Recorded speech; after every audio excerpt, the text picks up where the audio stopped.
now switching to English because we have a very special guest who came all the way from Sussex, South England, to talk to us today. To list all of his achievements would frankly push the boundaries of this Congress, but he's a highly recognized neuroscientist, a best-selling author, and a highly requested keynote speaker. And today, I have to read this from the card, he will elaborate on why perceptual experiences do not reflect things as they are, but instead are kinds of controlled hallucinations. In doing so, he will explore the implications of this view for perceptual diversity, for creativity, and for how we can best think about and work with the new tools of artificial intelligence. So please give a very warm welcome to Anil Seth.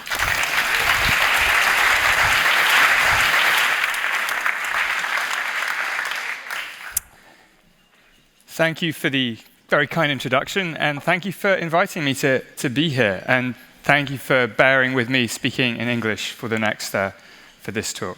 So I want to start just with a little demonstration. So I want you to help me here. I want you to just have this image behind you. This is an image of, I would like to say it's my laboratory at the University of Sussex. It's in fact a much nicer one than mine, with lots of soft furnishings and all that. And there's a thing about how we experience the world, and that's what I want to start with. When we experience the world, it seems as if it's the most natural thing. We open our eyes and the world is just there, and it just pours itself into our minds through the transparent windows of our eyes and our ears. I mean, that's how things seem, as if objective reality is out there, and we just respond to it directly. We see things exactly as they are. Now, I wonder among you, how many changes did you spot in that image as I was just talking? Did anybody see anything change? Nobody saw anything change? No? Okay, well, that's how it started, the image. And that's how it finished. So basically, almost everything about that image changed while I was talking. And none of you noticed anything at all. I mean, this isn't don't worry, it happens. It's a pretty, I mean, sometimes people see a few things, so that's quite impressive, but pretty much everything changed. And I use this just to make the point that how things seem is not how they are. Like, your perception was changing, but you didn't perceive the change. And we cannot rely on what we experience to be this direct reflection of what's going on out there. So again, this is where I live, in Brighton, and we just have this idea that we walk around the world and there it is in all its objective detail, and it just enters our minds directly, as if the brain is reading out the world. And the view that I want to talk to you about today is, instead of the brain reading out the world in this kind of outside-in direction, our experience of the world and of being a self within that world are both highly active processes where the brain is creating predictions about what's there and using sensory data to keep these predictions tied to the world. And what we experience comes from the inside out as much as from the outside in. So what we experience is what I like to say a kind of controlled hallucination, which was in the introduction. Something that's internally generated, but it's controlled by the world and the body. And we're going to explore some implications of this view. But let's start with something very simple. Let's start with color. Now, color is a feature of the world around us that it's very easy to take it for granted. I mean, color gives beauty and meaning to our visual lives, and it seems as though color is just out there in the world, that it doesn't depend on us. But of course, that's not the case. When we experience color, we're experiencing something really quite remarkable. Firstly, the cells in your eyes that are responsive to light are responsive just to 3 wavelengths within this tiny range, which we call the visible spectrum, which is sort of in between radio waves, infrared waves, and X-rays and gammas on the other side. This thin slice of reality, this is where we live. And within that thin slice, just 3 wavelengths, which of course aren't themselves colored. It's just different wavelengths of radiation. Yet out of those 3 wavelengths, our brain conjures thousands, millions of different colors. So what we experience when we experience color is both less than what's really there, because it's just a tiny sample of the whole objective spectrum, and more than what's there, because we experience more than 3 colors. We experience many more. So we can always think of our experience not as just like a sample of reality, but as a construction, that's simultaneously less than and more than. Let me just illustrate that in a bit more detail. This is one of my favorite visual illusions, demonstrations of how things can seem being different from how they are. Again, I hope this works in this audience. What I would like you to do is focus your attention on that black cross in the middle, and raise your hand if you begin to see something happen. Perhaps the magenta discs disappear. Does everyone see that? And then there's a green disc that's just there, going around. And now blink and move your eyes, and the green disc will disappear and the magenta discs come back. Everyone is seeing that? Good. So there is no green disc at all. There's only these magenta discs which disappear one after the other. And I think it's a very powerful illusion, because really it seems as though there's a green disc there. Now what's happening here is actually 3 different effects in visual perception. One of them is called Troxler fading, and that's the term we use for when things towards the edges of your vision in the periphery, and they have indistinct boundaries, they tend to fade from our experience. The second thing is apparent motion. When things turn on and off next to each other, the brain interprets that things are moving. And the third thing is color opponency, that when the brain gets used to a particular color that then disappears, the brain tends to perceive the opposite in color space, and the opposite to magenta in the color space of the brain is green. So all of these things are combining so that we really do experience something that is not there. Now, the key idea that I think explains this, and in fact explains all of our experience, because it's not that these visual illusions are just quirks and the rest of the time we see things exactly as they are. No, we're always experiencing in this active, constructive way. And the key idea is that the brain is a prediction machine, and that what we see, hear, feel, taste, touch are the brain's best guesses about what's out there in the world. Now, this is a very old idea. It can be traced in philosophy back as far as you like. I like to trace it back to Plato and his allegory of the cave. And in Plato's allegory of the cave, you have prisoners and they're trapped to the walls of the cave. And all they can see, these prisoners, are shadows cast on the walls of the cave by the light of a fire. And they take the shadows to be real because that's all they have access to. And if we fast forward from Plato to now, instead of prisoners trapped inside a cave, think about your own brain. Try to imagine what it's like to be your brain, trapped inside this bony cave of your skull. Now, it's dark inside the skull, it's quiet, there's no light, there's no sound. All you've got to go on as a brain are these electrical signals, which are only indirectly related to things in the world, whatever they may be. Now, these signals, they don't come with labels on, like I'm from a coffee cup or a cat. They don't even come with labels that I'm from the eyes or the ears or the lungs. They're electrical signals. And so the brain, in order to make sense of them, the idea is the brain has to combine these ambiguous, uncertain, unlabeled sensory signals with prior expectations or beliefs that the brain has about the way the world works.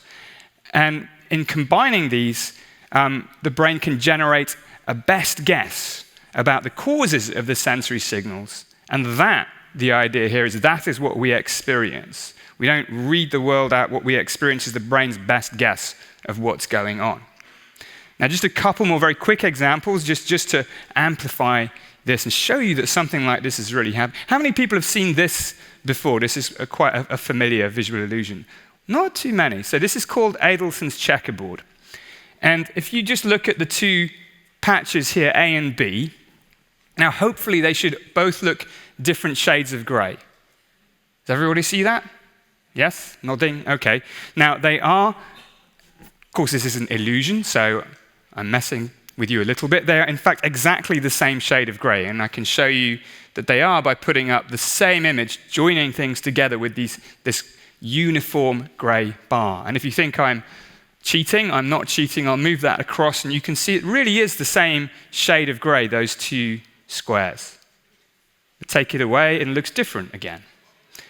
And what's happening here is that your brain has knowledge baked into its visual cortex that objects under shadow appear darker than they really are, and your brain also knows how checkerboards work, that they have this kind of alternating pattern.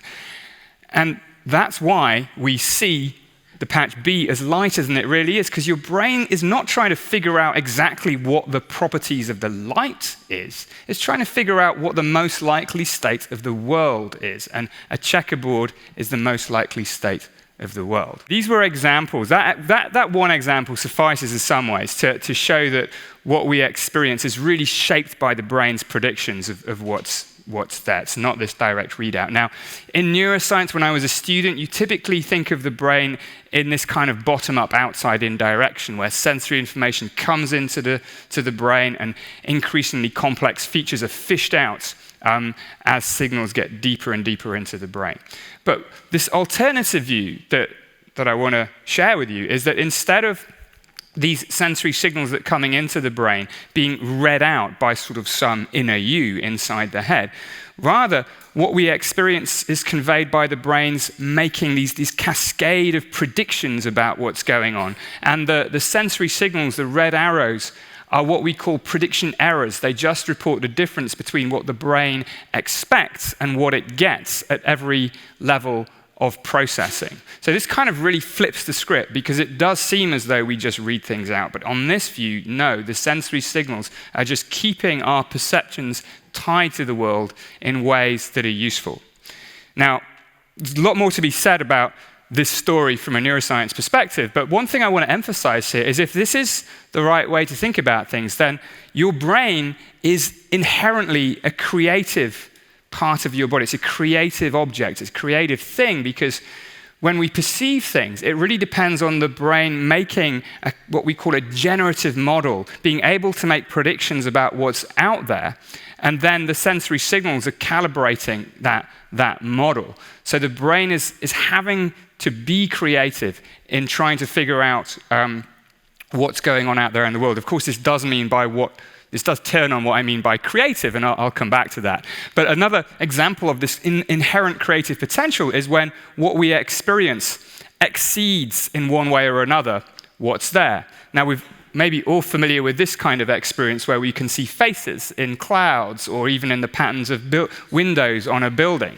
Now, we can see faces in almost everything, and faces are very important for us as a human species. We're very social animals, so it's very important to recognize individuals, recognize facial expressions, and so on. So the brain is always casting out this prediction of face out there into the world to see where it sticks. And where it sticks, even if there's no face, we still experience the echo of a face. We can even see this in some art plays with this. This is a beautiful image called the vegetable gardener from the 16th century. And hope you can see this, that on the image as it is on the left just looks like a bunch of vegetables in a bowl, but you turn it upside down and you can see there's a face there as well. So the sort of face prediction kicks in. Now, in some of our work at the University of Sussex, we've been playing with this idea a little bit. This is work with a former postdoc, Kesuke Suzuki. And what we did here was we used a neural network to basically simulate what it would be like if the brain had very strong predictions to see not face in this case, but dog everywhere. We took a panoramic 360-degree movie of Sussex University campus, so this is where I work, and we put every frame of this movie through this algorithm which projects dog into things, and then people could wear a VR headset and have a very unusual experience. And so it doesn't normally look quite like this. But what I think is interesting about this is it's a way of showing that if we change how the brain is making predictions, we can change how the brain experiences things. And in fact, we're doing this in real time now. So this is Kesuke Suzuki there, and we have just set up this thing in the lab where computers have got fast enough that you can put this headset on and real time you can transform your experienced world in this or other ways, which is really a lot of fun. And right now, to be honest, we don't have a specific experiment we're doing with this. We're just sort of playing with it. I think this kind of playful creativity, again, is actually very important for scientific progress as well. We need to figure out what are the interesting questions here. Anyhow, the message from all this is that we can think of hallucination then, when we sort of see these dogs everywhere, as a case of uncontrolled perception, where the brain's best guesses have lost their grip on the real world. And perception in the here and the now can also be then thought of as a form of hallucination, but a controlled hallucination. The reason I like to put it this way is to emphasize there really is a continuity here. All the experiences we have, whether we see things that other people don't, they're all coming from the inside out and are balanced in some way with the sensory signals coming from the outside in.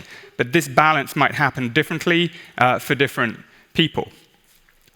One example of how perception can be very different given the same situation, it comes from a recent project that I wanted to share with you for a couple of minutes, called the Dream Machine. This was a project involving actually a lot of artists, musicians, engineers, and also a big marketing team to develop installations that used stroboscopic light, shown there, to give people very dramatic visual hallucinations, experiences that were really different from just a flashing light. So it turns out if you take a stroboscopic light and you flash it at the right frequency, about 10 hertz, and you close your eyes, you will have quite powerful visual hallucinations. So this project was called the Dream Machine. It ran in the UK in 2022 in 4 cities, Belfast, London, Cardiff, and Edinburgh. And the Dream Machine on the inside looked a bit like this. Could take 20 or 30 people, depending on the size of the Dream Machine, who would sit in this circle. There would be spatial sound with 80 channels and 32 speakers, and strobe lights hidden in the roof. And over a period of 30 minutes or so, people would go on a kind of shared but also unique and individually specific journey when the strobe light started, and then emerge from this Dream Machine into a space where they could then talk about what they experienced. That's a Dream Machine from the outside, and they could make drawings about what they experienced. And this was a really interesting project, partly because people would find it very challenging to believe that the stimulus they had, the sensory input, was just flashing white lights when they experienced all kinds of colors and shapes and all sorts of other things, and all differently from each other. So in fact, we have about 15,000 drawings now scanned in that people made, trying to represent what they experienced in this very simple and very uniform situation where everyone is exposed to exactly the same thing, but comes out with these incredibly rich and diverse experiences. And this leads me to one of the topics I wanted to land on today. One of the key implications of this view of the brain as a prediction machine is that we do indeed experience the world differently, in our own unique way, not just in these weird situations like the Dream Machine or visual illusions, but everywhere and all the time. As the novelist Autor Anil said, we do not see things as they are, we see them as we are. The last audience engagement thing, you will have seen this before, I'm sure, but I just want to get a sense again, like, how many people see this as a blue and black dress? Okay. And how many people see this as a white and gold dress? Okay, that's not so many, but there's a few of you. Yeah, and so those of you who do, I have to say, over the years I've been doing this now, the proportion of white and gold people is getting less and less. I wonder why this is, but it's definitely true. The weird thing about this is that if you see it one way, it's very, very, very hard to understand that somebody else could see it differently, right? Very hard. I see it as blue and black. So it's very hard for me to understand that people can see it another way, but they do. We know that they do. And I think this underlines a larger point here, that it's just very hard to actually appreciate that we can experience the same situation differently. Now, it doesn't have to be just a dress. It can be anything. Not many things surface into our language and behavior to the extent that the dress does. So just as we differ on the outside, in things like skin color and body shape and so on. We all differ on the inside too, and in a way that I like to use the term perceptual diversity. I don't use the term neurodiversity because as important as that is, it tends to connote things like autism or ADHD or particular neurodivergent conditions. And whereas what I want to emphasize is that we all differ. We're all experiencing the world in a unique way. And in a way we don't know too much about. One of the projects, again, I want to share with you very briefly that we're engaged in at Sussex is called the Perception Census. And this is a very large-scale experiment to try to map out how different, how unique our inner worlds actually are. It turns out we don't know very much about this sort of hidden diversity that characterizes our way of experiencing things.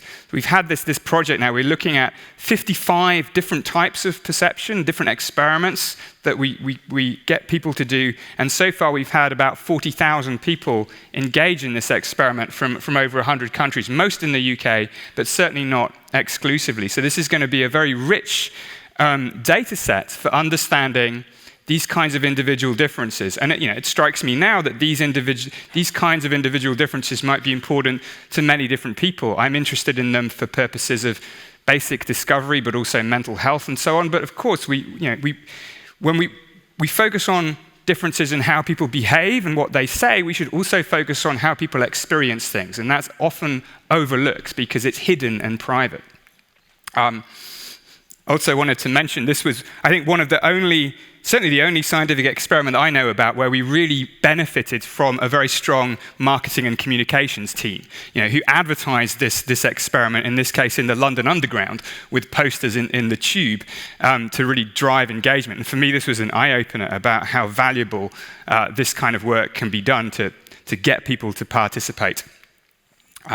We have bookmarks and things like that as well. But I do think, just to finish this point on perceptual diversity, that applies to all of us, and it's a really difficult thing to nail down because the differences in how we experience things can be quite subtle, so that we end up using the same words, so we don't notice that we experience things differently. And what's more, the way we experience things just seems to be the way they are. The people who see it blue and black, it just seems to be that way for the dress. All of these things conspire so that we underestimate how different our takes on the world actually are. And recognizing this, I think, is also useful because it can cultivate for us a kind of humility in our own perceptual experience. When we recognize that how things seem to us isn't how they are, but is partly dependent on us, on what's happening inside here, I think it opens a little bit of a space where we can take other people's ways of seeing seriously too, and begin in a very small, modest way to dissolve some of the echo chambers, that plague us not only in social media, of course. And if you want to get out of an echo chamber, the first thing you need to do is recognize that you're in one. And if you can show that we all live in these perceptual echo chambers, with something as basic as an image, then I think we might be able to help challenge the ideas of some of these other echo chambers too. So in the last part of the talk, I want to move on to talk a bit more about creativity. Creativity is something that, as well as being fundamentally important to people in this room for their work, for their industry, it's also a topic that's been fascinating from the perspective of psychology and neuroscience. How does creativity work? What indeed is it? And topic for today, can machines have it? What about artificial intelligence? Can that be also creative? Now, on this topic, I've always been inspired by the views of one of my mentors, this philosopher, Margaret Bowden, who was at Sussex also for a very, very long time, and has written extensively on the nature of creativity. And like all of these concepts, it's very hard to define, but I think she offers a few ways of thinking about creativity, which I found very useful and I want to share. When we talk about something that's creative, like whether it's a new brand campaign or a piece of artwork or a scientific experiment or piece of music, whatever it might be, there are three criteria that this has to satisfy. Something has to be new, something has to be surprising, and something has to be valuable. Now, these in turn are also very, very difficult to precisely define. What counts as valuable? What counts as surprising? It's not in the thing itself, it's of course in our response to that thing as well. there are also three different ways that these kinds of creative outputs can manifest, and she calls them combinatorial, exploratory, and transformational. So combinatorial creativity is the kind of creativity here where you have all the pieces and you put them together in new and different ways. It's the easiest thing to do. You're playing within the rules of a game. Exploratory creativity might be where you push the boundaries a bit. You push towards the edges of what the rules of the game are. And then transformational creativity, which might correspond to a new genre of art or a paradigm shift in science, are when you really change the rules of the game and you start doing something that's completely different and recognized as being new and surprising and valuable. Now, what does this mean in terms of the brain? How does creativity happen? And here we come back to the idea that really the nature of the brain as this prediction machine is already in the business of ensuring that our experience is to us new, sometimes surprising, and sometimes valuable too. There's this inherent creativity in this process of the brain making and updating predictions. And this can be on both sides. It can be on the side of perceiving what's out there and on the side of producing things out there in the world. Now, on the side of perceiving, we've mentioned that creativity is to some extent in the eye of the beholder, as what counts as surprising, what counts as valuable. There's a concept from art history. It's called the beholder's share from Ernst Gombrich. And he says things like, there is no innocent eye. One cannot perceive what one cannot classify. And he's talking about how we interpret art and making the point that the aesthetic power of a piece of art isn't inherent to the piece of art itself. The observer in the act of interpretation is bringing a lot to the experience of an artwork. And that active engagement of the observer is part of the aesthetic experience. And that's, I think, really beautifully revealed in art like this Impressionist piece from Monet, and Impressionist art in general, which is sort of one reason I think, and many others too, that this is super effective, super engaging, is because it literally is engaging. The brain is given, it's not painting an image. The brain is given the raw materials that then engages all this predictive machinery to make sense of it. And in order to come up with a painting like this, the creative act of coming up with it, the artist has to, in a sense, reverse engineer how the visual system is working to paint light rather than what the brain makes of the light. And so this I think is a nice example of how you've got creativity on both sides. There's creativity in the artist, and then there's creativity in the observer in engaging with the painting. Other examples, I think, play it slightly differently. This is Yayoi Kusama. Yayoi Kusama, she's in her 90s now in Japan, a very influential artist over the years. And she's famous, among other things, for these polka dot artworks. And one of the things that seems to be going on here is her way of seeing the world actually involves something called palinopsia, where she will see a scene and then look at something else, and elements of what she's seen before will still be present. So if she looks at a field of poppies and then looks at a wall, there'll be red dots everywhere, and that arguably inspired her artwork there. So we can understand this kind of creativity more in terms of a direct translation of how somebody sees the world into an artistic product. So that's two examples of human creativity that I think show how it's really dependent on how our brain works. It's not something that is obviously done by a computer, but could a computer be creative? I mean, I just want to get a sense in the room. How many people think that AI is or could be creative? How many people think it isn't? Okay, all right, that's an interesting distribution of views. I think there are some classic examples where this is very much discussed. You might remember a few years ago, one of the big innovations in AI was AlphaGo by DeepMind that beat, at the time, the world's best Go player, Lee Sedol. apparently years ahead of when people were expecting AI to win at Go. And there was one move that AlphaGo made. It's called Move 37, which had Go journalists, because there are lots of Go journalists, writing about the surprising nature of this move. No human would have come up with it, apparently. So is this creative? Well, in a sense, it's creative because it's surprising to the human observer. What the machine is doing is putting together existing pieces according to existing rules. It's not necessarily creative. It might be in the observer. The same thing might be said about examples of AI art, of which, of course, there are very, very, very many now with generative algorithms such as DALL-E. To the extent they're creative, where is the creativity? Is it in us or is it in the system? Now, to sort of navigate this a little bit more, we have to, of course, define what intelligence and what artificial intelligence actually is, because it's a name that has a lot of brand associations. We tend to think in terms of movies and all of these sorts of things. But what do we mean when we talk about AI? Well, when we talk about intelligence, there are many definitions, but very broadly, they come down to this idea of doing the right thing at the right time. That's what intelligence is. You could also say it's the ability to solve problems or to achieve goals by flexible means, whether it's solving a Rubik's Cube or a complex organizational problem. That's broadly what intelligence is. And then artificial intelligence is simply systems that we make, artificial systems, that do these kinds of things, that exhibit intelligent behavior. It sounds quite trivial, but it's just important to get a handle on what we mean when we say AI.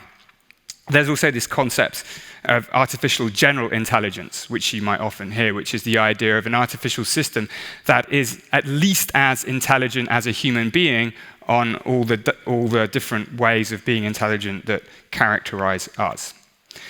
Now, in order to think about whether AI can ever be truly creative, I think the key thing here is to understand better the differences and the similarities between us and the AI systems that we have and will have. Because unless we see this landscape clearly, it's very easy, too easy, to project into the systems we build capabilities that they don't in fact have. And as a human species, we've always tended to do this. We've always tended to build machines, technologies in our own image and attribute the things we build with properties that they may not have because we think we have them.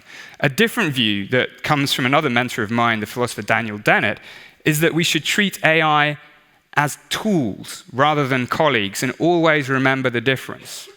This is something I keep coming back to because it sometimes seems as though we're creating or on the road to creating colleagues, artificial people, when what we really should be creating are tools, ways to augment our human qualities, our human capabilities. Now, the narrative of this creating things in our own image goes back as many, many years, that in science fiction to Frankenstein, to HAL in 2001, to Ex Machina much more recently. And in all of these instances from science fiction, they're all playing with the idea of what happens if we design technologies that try to capture what is essential to us. And in this case, things that are not only intelligent, but also conscious, that experience the world and the self in a way that we also do. This is Ex Machina from Alex Garland, one of the best films of this kind. And it's that tendency to project, to bundle all the things that AI systems do together on the basis of what it seems like to be a human being, that's what I think gets us into trouble. And some people think we're already there. This was for a Google engineer called Blake Lemoine a couple of years ago. You might remember this too. Got fired from Google because he claimed that the chatbot called Lambda that he was working on was not only intelligent, but actually conscious. And this was considered quite bad PR, and he was fired. But it certainly raised the question about what it would take for an AI system to be sufficiently close to us that it would also have experiences and then perhaps have claims not only that we should worry about them, but that might also be creative in similar ways to human beings. At TED this year, Mustafa Suleyman, formerly of DeepMind, talked about AI as a kind of new digital species, which again I think is falling into the same unhelpful way of thinking, that AI is in our own image rather than the tool that we make. So So there's plenty, and this confusion or this conflation of the artificial and the human, throws up many issues. There are many reasons we worry about AI, from the sort of existential dangers. Is AI going to take over the world and enslave us all, or is it going to replace us in our daily jobs, something much more near term, much more certain? And creative industry people as well are worrying, I think, with many good reasons about the influence of AI, on what's going on in this world. There's also many reasons to be excited about AI. This is the DeepMind team being very excited because they just won the Nobel Prize not long ago for their work on AlphaFold, which has huge potential for medicine and biology. But there are plenty of other ways in which AI can be helpful, not because it's replacing us, but because it offers tools through which we might be able to solve many of the most challenging problems in society today. And most applications of AI, of course, involve reasons to be both excited and worried at the same time. This is a deepfake avatar of Neil deGrasse Tyson. And these kinds of deepfake avatars can be both exciting because, yes, we can talk to people who aren't there, and that might be very useful in some cases, but also there's a lot to worry about when we start duplicating people and they may say things that the actual person wouldn't have themselves said. There are lots of authenticity and privacy risks here. So it's a very rich, complicated landscape. And to bring clarity to it, we have to remember, I think, in the first case, that intelligence and consciousness, while they go together in ours, are very different things. Intelligence is about doing the right thing at the right time, and consciousness is like having any kind of experience whatsoever. They come together in us. It does not mean they go together in general, or that if we have artificial intelligence, that consciousness will just suddenly come along for the ride. So the systems we build are going to be fundamentally different from us in that regard. We tend to make mistakes here because human beings, we're really susceptible to many psychological biases. In particular, we tend to see the world through the lens of being human. And we know we're conscious, we think we're intelligent, so we tend to bundle the two things together and project consciousness into things on the basis of them being intelligent. And that's the other side of the coin, this sort of anthropomorphism where we really project qualities into things they don't have on the basis of often very superficial similarities. There's one last movie I wanted to show you here, which I think just illustrates beautifully how powerful our human tendencies to project things can be. So this is it's an advert actually for well, you'll see. You probably noticed already, yeah. This audience will notice.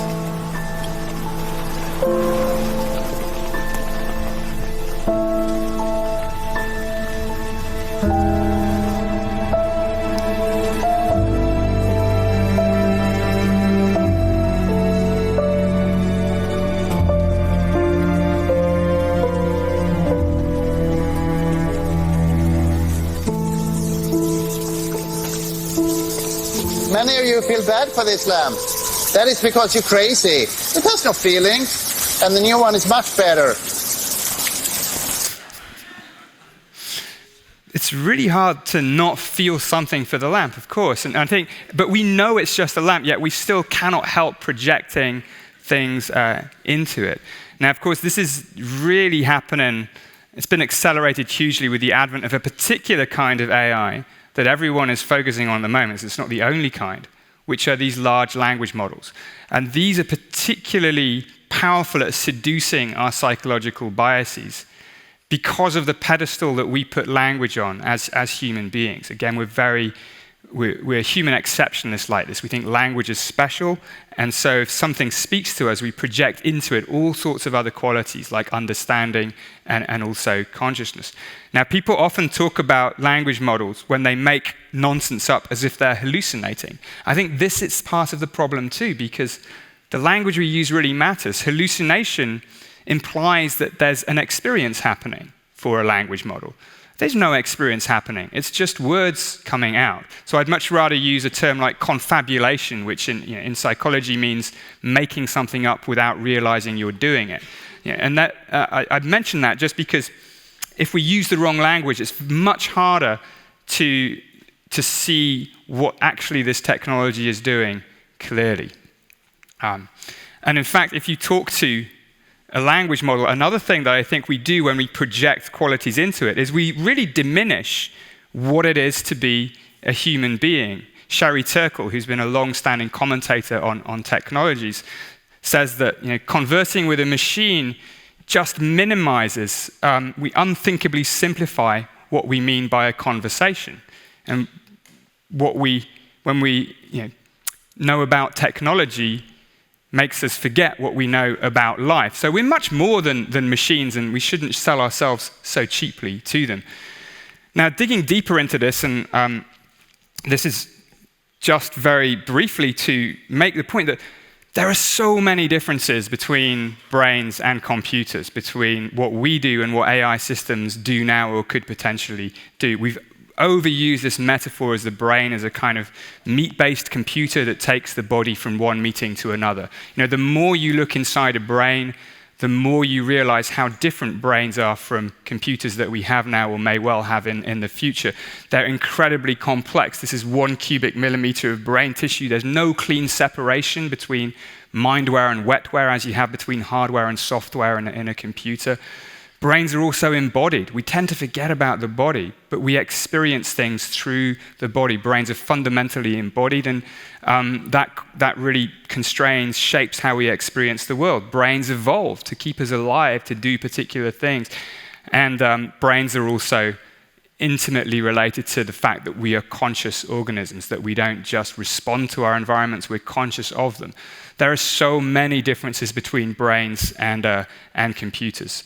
And the argument I've been making for years is that the embodied biological nature of our brains, of our minds, is absolutely essential to understanding what we do and who we are, that we perceive the world around us and ourselves within it through and because of our living bodies. So if we think about the future of AI, it may be that we can simulate in the supercomputers of tomorrow or even today brains in all kinds of details, but that doesn't mean we're recreating the phenomenon of mind or consciousness. We simulate rainstorms in computers when we do weather forecasting, but we don't expect it ever to get wet or windy inside a computer simulation of the weather. The same may well go for the brain. We can simulate it, but we don't create it. And so, again, I think that just opens a space to recognize the difference between us and machines. So I think, and not everyone agrees with me, in fact, many people don't, but I think real artificial consciousness, the creation of AI that is sufficiently similar to us in all these ways, I think it's very, very unlikely. I do think what is likely is AI that seems to be conscious, seems to have a mind, seems to understand. And that in itself is very problematic. One of the language models recently, Claude 3 from Anthropic, is when you ask it whether it is conscious, I won't read all this out, but it gives you very, very persuasive text that even someone who's very skeptical about what's going on is very hard to resist projecting understanding emotion into this kind of machine. So we may be in a situation where even though we know AI is not conscious, we cannot avoid feeling that it is, and that puts us in a lot of moral complication already. So I want to finish just with a point that I hope has been implicit all along, that artificial intelligence now, and I think also in the future, is not really on a trajectory to replace us. And if we think it is, it's because we overestimate what it is and we underestimate what we are. And rather, we should be thinking of ways in which we can use AI to augment human creativity. Many, many ways to do this, whether it's AlphaFold and designing new proteins in science, or even designing new videos. This is a video that won the prize at Ars Electronica using Sora. But these are all ways of using it to enhance human creativity. And so David Krakauer, who works in the US, I think put it very nicely, where we should be thinking about how to build violins that really enhance human expressiveness and not just forks that can only do one thing. So I'll leave it there. Thank you very much indeed for your attention.